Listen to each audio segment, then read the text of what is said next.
একদিন পর রিক আরও উপরে ৭,০০০ মিটার উচ্চতায় ওঠে। প্রতিটি পদক্ষেপ ধীর গতির মতো মনে হয় বরফের জন্য নয়, পেশিতে অক্সিজেনের অভাবে। এমন পাতলা বাতাসে সাধারণ নড়াচড়াতেও দ্বিগুণ পরিশ্রম হয়। সে প্রায় কিছুই খায় না। শরীর হজমের শক্তি বাঁচাতে ক্ষুধা বন্ধ করে দেয়, কিন্তু খাবার ছাড়া শক্তি কমে যায়। এই উচ্চতায় একজন দিনে ১ কিলোগ্রাম ওজন কমায় পেশি ও জল হারায়, এমনকি শুয়ে থাকলেও। রিক বিশ্রাম নেয়, নাসে বরফের মধ্য দিয়ে হাঁটেক্ষণও হাঁটু পর্যন্ত ডুবে যায়। প্রতিটি শ্বাস ছোট ও ভারী। রিক শ্বাস নেয়, নাসে বাতাস আঁকড়ে ধরে।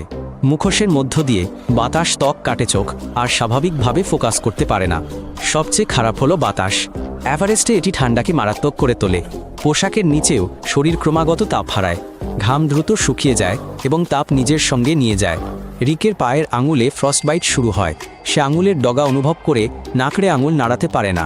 এর অর্থ হলো টিস্যু জমে যাচ্ছে, অথচ সে নিজেও জানে না। রিক একটি তুষার ঢাকা খাড়া প্রান্ত বরাবর হাঁটে। এক পা এদিক ওদিক হলেই ১,০০০ মিটার গভীর খাদ।